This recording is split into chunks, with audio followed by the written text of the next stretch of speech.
Hello, guys. This is Coach Sam from Underdog Hoops, and I have with me Coach Carter. In today's podcast interview, I'm going to be asking him some questions um, throughout the process, how he takes his approach on basketball, and I'll kind of go over my history too. So right now, I am a freshman basketball coach, and I really this year probably going to be my best team that I've had. Um, for this upcoming season. Um, my first year as a basketball coach, probably one of my better years. And yeah, so now we're gonna ask Coach Carter if some questions. So this is gonna be man defense. Okay. Okay. Um, with your experience coaching middle school and youth travel teams, how do you approach learning man-to-man defense and players with different skill levels? Shell drill is always, kind of like the basis, the home base of, all teams. I don't think you're ever too young to learn it, and as it teaches the principles. But every drill we do, you know, most of the times it has defense attached to it, and in most drills, it's always man to man. Unless you specifically, do a zone option. Like I feel like everything is already teaching them, the man concept. Even from the beginning of defensive slides with a partner. That's Yeah. a man to man principle. And so it's like, if you just really focus on that concept, and like I try to make all teams that we coach, defense is our identity. I want the kids to buy into it, because we believe that offense allows you to, I mean, everybody loves to play offense, but defense is what keeps you on the floor. It's what gets you a Oh yeah. spot on the team. Yep. I agree with that. Um, what are some key defensive principles that you emphasize when you work with your young athletes? One thing I learned from, one of my mentor coaches, we always talk about arm length away. You want to maintain a safe distance that allows you to stay chest to chest with your, the offensive player. You want your butt to their baseline, because you don't want to like open up and give them too much space. You don't want to, we say Yep. open the gate. Um, you want to have an arm out in the passing lane, so we extend one arm to the ball and one, the deflecting hand in the passing lane. Um, and, I think a principle that like I learned from just watching coaching clinics was you don't allow a player to play darts. When you're playing darts, there's nothing obstructing your view. You got all the time in the world. So that's a metaphor I use all the time with my kids is, at all times you should be waving your hands, or, making it hard for players to see where they want to go at or who they want to go with the ball. All right. Um, Basketball is a game of adjustments. How do you adjust your defensive schemes based on the opposing team's strengths and weaknesses? So I have a defense that I run sometimes, and it's called lock left. So it Okay. just locks up everyone's left hand or right hmm hand, so they have to go left. But that's just kind of a strategy that sometimes I'll use. Um, hmm but obviously depends on if everyone's right-handed or if everyone's left-handed, which not everyone's left-handed. So, It's hard to uh, see a team with multiple left-hand players. That's oh yeah, I have one. That's it on my team right now. no, so I'm a big fan of the lock left. Also, I've heard of that term. And I tried to like, in the preseason, I put a piece of tape on the floor, and I kind of like penalize the off or the defense if they allow the ball to get to the right side of the floor. Mhm. Um, but then once we take away that, we'll, if they get to the right side, it should be an automatic double team. We'll leave, Yeah, assignment to force the ball back to the left side of the court. So I do like that principle a whole lot. Um, I like people playing in the passing lanes and anticipating passes. I like to be aggressive, and because we score most of our points in transition. We're a defense based team. I go for the gambles. We kind of overplay sometimes and go for the steals. Um, and communication is just the biggest part Oh um, yeah. in, in that concept. Yeah, we put in like a matchup zone, like a match zone. Mhm. But it's like a 1-3-1, and my kids were kind of like you have to communicate a lot in that Mhm. in order for that to work. And there's not a whole lot of movement from Right. the defense. You just got to make sure that you're guarding that area, but you have man-to-man principles attached to that as Mhm. well. So it's a lot of communication, but my team's been pretty good. I mean, we only practiced it like 1 or 2 times already, and we're Uh-huh. just we're all right. Okay. Which will throw off teams. Yeah. And that's something that I've kind of learned in the last few years is the matchup zone. Um, but I really haven't used it a whole lot since this year, or Mhm. but this year is kind of like the starting point for that for me, just to Okay. try to see what's working on. Um, I do like what you said about just your scheming is you're more aggressive. I think in the younger Mhm. ages that the aggressiveness kind of they get sped up a lot on defense or like on offense, and then the defense can pounce. So if Mhm. you're overplaying them, they're gonna still pass to that side and be like, well, the next thing that you do on the offensive side is if they're overplaying, you backdoor, you do something like that, Right. and you get open that way, or you move. You got to move around. Um, and so that's what I've tried to teach my guys. My guys are even bad at it to a point where I'm like, man, come on. But the next set of questions will be kind of like practice planning. So Okay. what do you typically um, practice during the season, or like what do you typically work on as with your teams?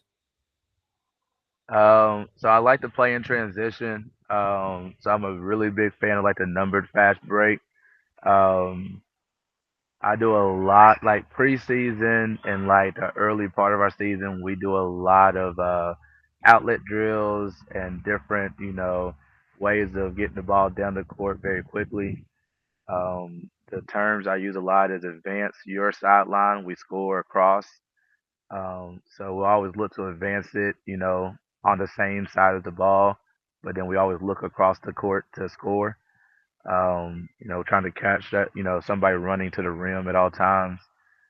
Um, we do a lot of cutting, because, I imagine people would try to cut against us. And if people play us man to man, that's what we should be doing. Yeah, Um, but so I try to make my practices really competitive. I try to challenge them, and I don't spend a lot of times on plays just because I try to have my kids play with principles. The ball's coming to you. Like the ball should be a magnet. The ball's coming at you, it should be pushing you away. And if the ball's going away from you, then it should be kind of pulling you towards it. Um, so the drift, the float, the cut. If you don't have the ball in your hands, my kids, I always say the word responsibility, because your job, your responsibility is to flash, cut, or screen if you don't have the ball.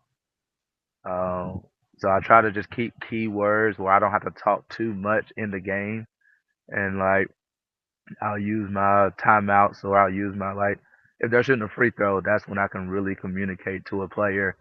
But through the course of the game, like I try to practice in a way that it simulates the game, and I have an on-court leader. Um, yeah, we score a lot of layups, so a lot of our drills got us going to the basket.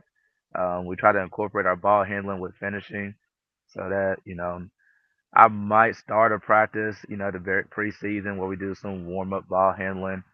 But I'd rather incorporate finishing and ball handling together. Just ball handling y'all can do at home. Ball handling you can do after practice or before practice. But when it's practice time, we only have an hour and a half, sometimes 2 hours. Like we want to keep it moving as much as possible with little downtime. So one of the things that I do with my practice is I try to split it in half. So a lot of like Okay. hour of skill development Hmm. and an hour of like strategy. But it's kind of a little different when it's in high school because they should know how to dribble, they should know how to pass, they should know all that basic stuff. Um, I still do some dribbling during the season. I'll do like what I call two ball dribbling, and it's Uh huh. just they they gotta dribble to the full court and then they gotta skip backward while dribbling with two Hmm. basketballs. So it just kind of gives them something to think about while they're doing. So like I'll have them do pounds and then Yeah. they'll do like an alternate. So um that's kind of what I like to do with that because um it really helps them. I think that over the like I just know my kids won't do it at home, which I'm like, fine, okay, whatever. Like I get it, basketball's not everything, but I I do try to push them, hey, you got to do some stuff outside of here to get better. And I know some of my kids do and some of my kids don't. So I just try Right. to accommodate that and be like, okay, we're gonna do it in practice and you guys are gonna get good at it. And then there's another drill that I'll do where they don't dribble the basketball, but they got to go between their legs and just like get low. So they'll go all the way Hmm. down between their legs without putting the ball on the floor, and then they got to go backwards doing that. So Right. it's just kind of Okay. stuff like that to have ball control. I think Uh huh. is pretty a good thing to have. All right. Um. So how do you probably already talked about it. How do you balance skill development um and strategy? So like do you break it up to like, an hour or uh, what is your strategy on doing that during practice? So the approach I took this year with my middle school season, um, we had about an hour and a half practice, because we had a group coming in right after us. Um, so on days that, like, if we had a game the next day, then we'll do our traditional warm ups. I would probably I like to stretch with the ball, like our dynamic warm ups. So I'll kind of add Yeah, my ball handling into my dynamic warm ups. So they get the skips and they get the between the legs as they're going down and back. They might get the two balls while they're doing the lunges. Um, but then as far we got games, so we'll do our outlets and our transitional things. And then we kind of focus on like our practice is mostly competitive until we get to the game strategy part. Now, we play twice a week. We'll play on Mondays and we play on Wednesdays. So on Thursdays and Fridays, those practice days are like fully skill development days. So yeah, now I get to do post and guard. Now, like, we might do something to work on that. Like, if Wednesday we had a rough time with screen and roll, well, let's put some time in development with screen and roll. But we're also gonna do post play. We're also gonna do guard play and things like that. We're fortunate to have a shooting machine, so I try to pull those out on those extra days. So you get a whole lot of shot stuff and work on driving kicks and things like that. okay. Um, how do you maintain high energy and focus within your practices? I know this is something that all kids struggle with. My team even struggles with it, and it's you just got to keep them at a pace. I've tried to do like I just don't let them stop. So like I'm on Yeah. them. They can get water. Okay, you got like 30 seconds or a minute to get water, and then you got to be back on the baseline. Like we got to go. So what are your tips? I do something similar. I know that like, drills, if you go in it too long, you lose their attention. If you have kids standing too long, then, they get silly. So I'll try to, with middle school you get 6 minute quarters. With little kids, they play travel ball, you get, either 16 or 20 minute halves. So I'll try to base it off like an 8 minute, like every drill is either 6 or an 8 minute quarter, and I'll try to incorporate two drills in a quarter. So at the 3 minute mark, well, like with my high school girls, I just started doing workouts with them. And like when we switch directions, so if we started a drill going right hand and we're going left hand now, then like at the switch, we got to switch sides of the court also, just to make them Yeah, kind of move a little bit. And everything's changing, but it's still the same drill. And I try to make them quickly run into it. And like you said, I do the 30-second water. Like, hey, it's only a 30-second timeout. We got to get out there on the second horn. yep, Hey, you got a minute in between quarters, so you got a minute to get this water, but at the horn you got to be back on the baseline ready. Um, I try to write my practice plans on the board. I try to be detailed and organized, and so I always type up my plans, and I'll try to write out the plans on the board so that way they know what they're going into, and that gives my leaders an opportunity to be like, hey, let's go ahead and set up three lines because we're getting into the transition drill. Let's set up in our yeah, 4-on-4. So that gives them a say so. It gives them the opportunity to lead their team, and also, I yeah, just like that. yeah. I think that that's actually something that I probably would do because I think that my kids like um to establish that kind of what's next, coach? What's next, coach? And I don't have to tell them, hey, they could look at the plan and see it and Mhm. visualize what we're doing next. I think that's something that not a lot of coaches do that we could Yeah. start to do and just, hey, like this is what's coming. If we overdo a drill, it might be because we're doing okay at it and everyone's involved. But Mhm. sometimes I don't do exactly what I have in mind, and this will kind of lead up to the next question. Um, Yeah. what are some common challenges that you face planning practice, and how have you overcome them? So, like one of mine is that kids don't text me when they're not going to be there. So, like, how do I do deal with that? And so, like, I have to have drills in the back of my pocket. Like, if I don't have 10 or 11 or 12 or whatever it is, like, what drill am I going to do to replace this drill? So, what are some things that you do or challenges that you see um, during practice planning? It's crazy that you use that example because that's the first thing I thought of is, you come up with this whole plan and then you're missing numbers. So you're missing, the player that this drill is really, to work on for.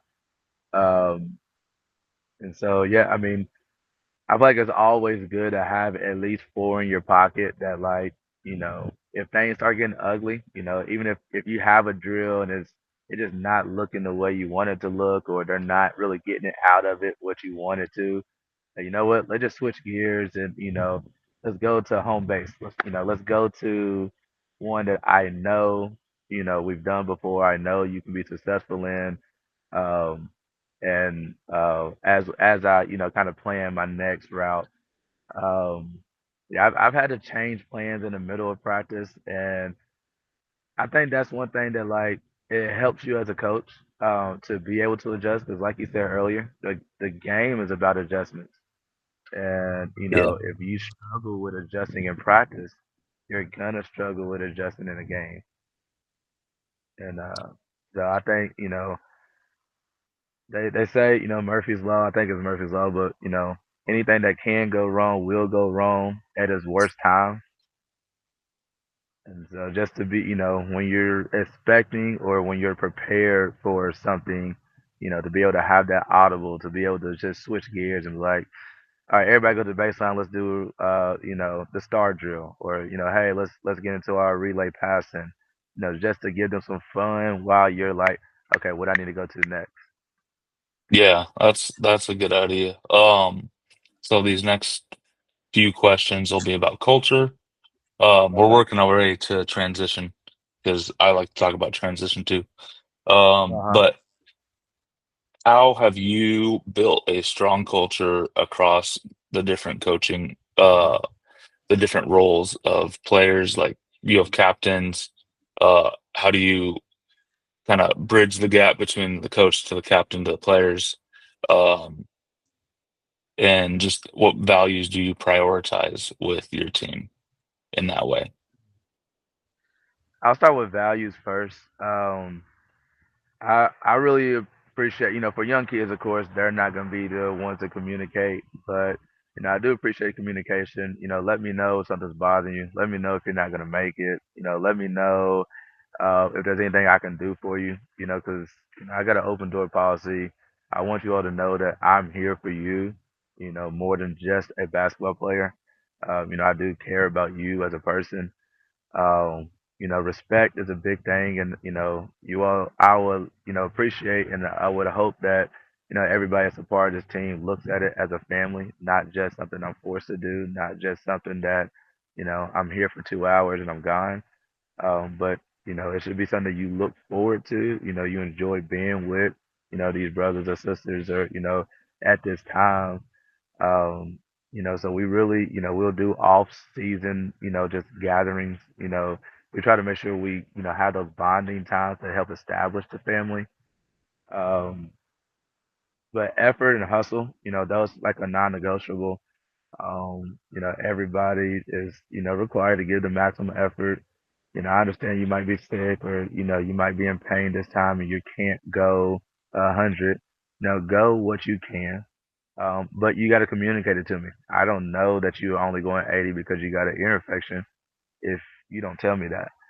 Um, and then one thing I do to, like, kids, or I mean kids, adults, we all do it, but you will get frustrated about something in a game. Like, it's gonna happen. Whether they drop your pass or they overthrow the pass, or whatever happens.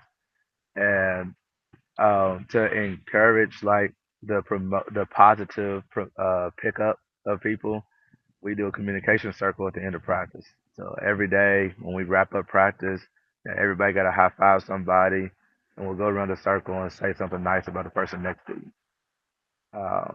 So just to kind of get them used to communicating to each other in a positive way.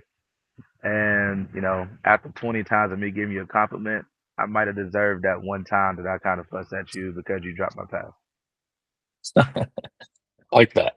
I usually do something at the end of my practice where I'll rate practice, like, hey, you got to Yeah. rate it 1 out of 10. So like I go around and I point to them. I'm like, hey, how do you think we did?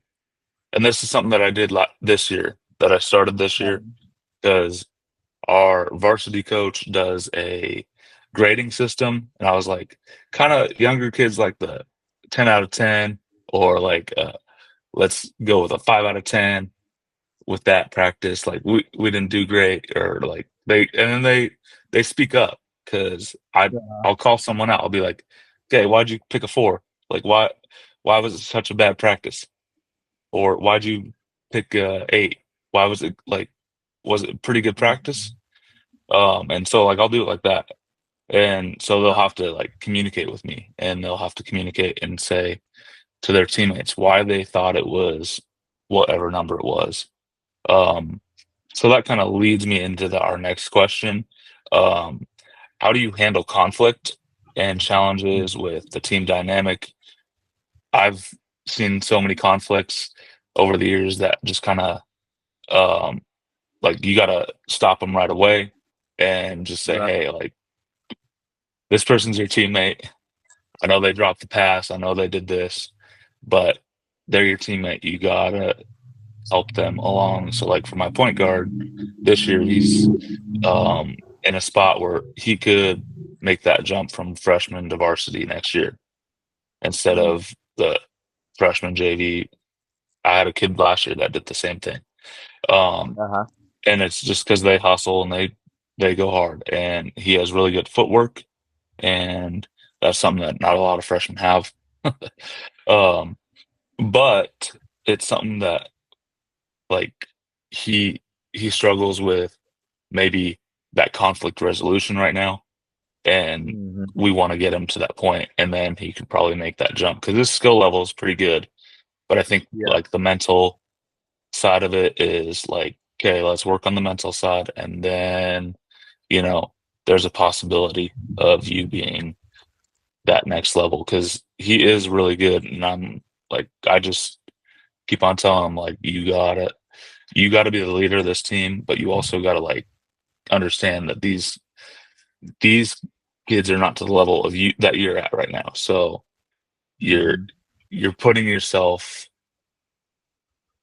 I'm just I personally um don't believe that he thinks that he can raise the bar for everyone. I think that he needs to and just Hmm. say, hey, you need to get there, but like tell him how to get there. Be that leader, be confident, and then don't just yell at everyone. Um, but so what are some conflicts for you? Because and challenges that arise during your practices or games? This year, I think this year was my first year with like having a major conflict.